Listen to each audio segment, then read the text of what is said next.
Vote দিতে যাবার জন্য 2-4 দিন ছুটি দেবে না স্যার। এই যুদ্ধক্ষেত্রে এসে বাড়ি নিয়ে মেলা ফ্যাচ কাঁদিসনি। এখন তার কাজ এখন কর। তা কি করতে হবে? কি করতে হবে? কি করতে হবে? ভয় পেতে হবে, গা ছমছম করতে হবে, হামাগুড়ি দিয়ে হাঁটতে হবে, তারপর একটা লোকগুলো আপনাকে দেখে হাসছে, আপনি দয়া করে দলা থেকে বেরোবেন। প্রশ্নই নেই। এদিকে হিন্দু, ওদিকে শত্রু, মাঝে বালির বস্তা। পেয়েছেন সস্তা মাল। বাল কি? এই তুই এত লড়ছিস কেন? কবি নেই। আবার হিন্দি বলছে। হিন্দি, হিন্দু, হিন্দুস্তান, রাষ্ট্রভাষা মেরি জান। কি মুশকিল, ভয়ের চোটে আমাকে বালির বস্তা হিন্দিকে রাষ্ট্রভাষা যা পারছে তাই। দর্শকের ছদ্মবেশে শত্রু ঢুকে পড়েনি কি করে জানলি? বিজেপিকে পরাস্ত করতে দেশ বাঁচাও গণমঞ্চের ডাক বিদ্যজনদের।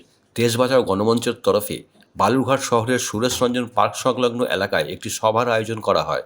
এটি একটি অরাজনৈতিক মঞ্চ, যেখানে অভিনেতা, সঙ্গীতশিল্পী, রাজনৈতিক দলের সদস্যরা অংশগ্রহণ করছে। সকলেরই একটি উদ্দেশ্য, কেন্দ্র থেকে বিজেপিকে হটাতে হবে।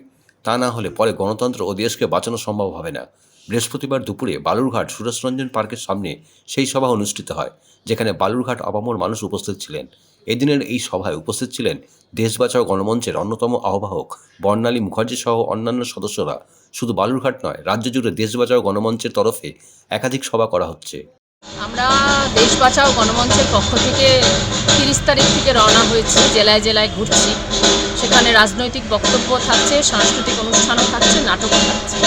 এই নাটকের বিষয়বস্তু হচ্ছে বিশ্বগুরু আমাদের নরেন্দ্র মোদী, যিনি নিজেকে বিশ্বগুরু বলেন, অথচ দেশপ্রেমের বদলে তার একটাই উদ্দেশ্য, সেটা হচ্ছে চুরি করা। দেশপ্রেমকে অজুহাত করে দেশের সর্বনাশ করছেন নরেন্দ্র মোদী। আজকের এই নাটকও সেই নরেন্দ্র মোদীর বিরুদ্ধে করেছি।